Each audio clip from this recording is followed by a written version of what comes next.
Kita kan semua belajar ya soal ekonomi di sekolah, tapi gimana kalau ternyata sebagian besar dari yang kita pelajari itu salah? Sumber kita hari ini punya argumen yang cukup radikal.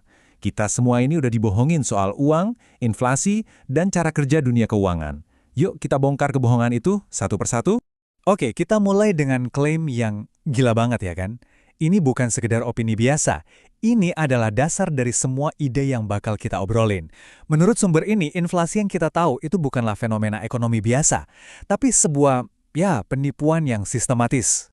Udah, lupain aja deh semua definisi ribet dari buku pelajaran. Sumber ini nyederhanain jadi sesuatu yang sangat personal. Inflasi itu bukan kenaikan harga secara umum, tapi tindakan aktif yang ngerampok daya beli kita. Tiap kali harga naik, kemampuan uang Anda buat beli sesuatu itu udah dicuri. Sesimpel itu. Jadi, kalau ini perampokan, terus siapa dong pelakunya? Dan gimana caranya mereka kerja? Coba kita lihat gimana pencurian ini terjadi diam-diam setiap hari langsung dari dompet kita masing-masing. Nah, coba lihat data ini. Ini nih cara gampang buat ngitung inflasi pribadi kita. Di satu sisi, pendapatan kita, gaji, UMR, naiknya kayak siput. Lambat banget. Di sisi lain, biaya hidup yang beneran penting buat sekolah anak, beli rumah, bahkan buat makan sehari-hari melonjaknya gila-gilaan. Nah, gap antara dua ini, itulah inflasi Anda yang sesungguhnya. Terus, pemerintah keluarin angka resmi kayak gini. Mereka bilang inflasi cuma sekitar 5-6%. Tapi coba deh, tanya ke diri sendiri, beneran biaya hidup kita naiknya cuma segitu? Angka ini rasanya kayak cerita dongeng kalau dibandingin sama tagihan bulanan kita yang makin bengkak. Jadi menurut sumber kita, semua teori ekonomi yang jelemet itu bisa disederhanain jadi 3 hal ini aja. 1. Pemerintah cetak uang kebanyakan, jadi nilai uang kita anjlok. 2. Terlalu banyak orang pengen barang yang jumlahnya terbatas, ya harganya pasti naik. 3. Barangnya sendiri jadi langka, ya harganya juga meroket. Sisanya itu cuma noise aja, cuma pengalih perhatian. Lalu, kita semua sering dengar nasihat, lawan inflasi dengan investasi. Akhirnya kita taruh uang kita di instrumen yang katanya aman. Pertanyaannya, aman buat siapa? Buat kita atau buat mereka? Coba kita lihat, beneran nggak sih investasi ini ngelindungin kita? Waduh, tabel ini nunjukin kenyataan pahitnya nih.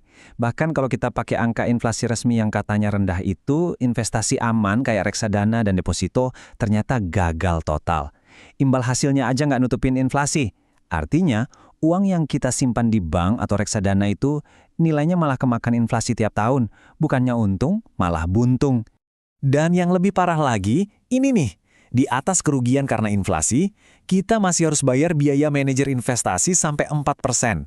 Jadi, kita bayar mahal ke orang cuma buat dibikinin rugi. Ini kan aneh banget.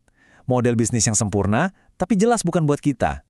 Oke, pertanyaannya sekarang, kok bisa sih sistemnya jadi rusak begini? Buat paham, kita harus mundur ke 1 tahun kunci, tahun 1971. Dan yang aneh, jawabannya tuh ada di sesuatu yang kita semua pelajari waktu SD, piramida makanan. Nah, ini dia titik baliknya. Sebelum 1971, uang itu punya nilai nyata karena dijamin sama emas. Tapi setelah 1971, uang jadi fiat, artinya nilainya cuma didasarin sama janji pemerintah. Nggak ada jaminan fisiknya lagi. Ini ngasih pemerintah kekuatan super buat cetak uang sebanyak-banyaknya tanpa batas. Dan ini dampak langsungnya ke kita. Saat uang bisa dicetak sesuka hati, nilai aset real yang nggak bisa dicetak, kayak tanah dan rumah, harganya melambung tinggi. Dulu mungkin cuma butuh 2,5 tahun gaji buat beli rumah, sekarang bisa butuh 7 tahun. Artinya apa? Waktu hidup kita yang berharga itu kayak dicuri sama sistem ini. Nah, disinilah ceritanya jadi makin gila, dan semuanya terhubung. Sumber ini bilang, piramida makanan itu bukan soal gizi, itu tuh alat kebijakan ekonomi buat nyembunyiin inflasi yang sebenarnya. Jadi gini ceritanya, ini tuh strategi yang cerdik banget. Biar angka inflasi kelihatan rendah, pemerintah harus neken harga komponen terbesarnya, yaitu makanan. Gimana caranya? Gampang, pemerintah kasih subsidi gede-gedean buat jagung sama gandum biar harganya murah. Terus, mereka bikin piramida makanan yang nyuruh kita semua makan itu. Hasilnya, angka inflasi jadi kelihatan adem ayem, padahal aslinya nggak begitu. Oke, jadi kalau angka resmi itu cuma ilusi, terus angka yang beneran berapa dong? Angka yang harus kita lawan buat bertahan hidup dan jadi lebih sejahtera. Ini nih angka yang mereka pengen kita percaya. Angka yang jadi dasar kenaikan UMR, imbal hasil deposito, dan semua rencana keuangan yang diajarkan ke kita. Tapi, apa ini inflasi Anda? Apa angka ini yang Anda rasain waktu bayar uang sekolah, waktu cari rumah, waktu beli impian Anda? Kayaknya jawabannya udah jelas ya. Enggak, inflasi kita semua pasti jauh lebih tinggi. Nah, ini dia angka yang sebenarnya. Sumber kita nyebutnya biaya modal. Kenaikan harga aset dan biaya hidup penting yang sesungguhnya. Jadi rintangan yang harus kita lewatin tiap tahun itu bukan 5%, tapi 15%. Itu pun cuma buat impas loh, belum untung. Efek dari 15% ini wah brutal banget. Ini bukan cuma nilai uang kita turun, ini longsor finansial. Karena efek bunga majemuk yang bekerja melawan kita, setiap 4 tahun setengah dari nilai tabungan kita itu hangus, hilang begitu aja dimakan inflasi asli. Oke, kalau rintangan kita itu 15% setahun, artinya semua strategi keuangan yang biasa kita dengar itu nggak bakal jalan. Kita butuh cara mikir dan cara bertindak yang benar-benar baru buat keluar dari sistem yang disebut sumber ini perbudakan modern. Ini adalah mindset yang benar-benar baru. Buat generasi muda, ini penting banget. Berhenti mikir KPR yang cicilannya gede itu jalan menuju kaya. Bisa jadi itu malah penjara utang. Aset paling berharga kita sekarang adalah kemampuan berpikir kritis. Dan yang paling penting, berhenti cari aman di tempat yang salah. Mulai cari aset-aset alternatif yang nggak diajarin di sekolah, yang punya potensi ngalahin angka 15% itu. Ini benar-benar ngerubah tujuan permainannya.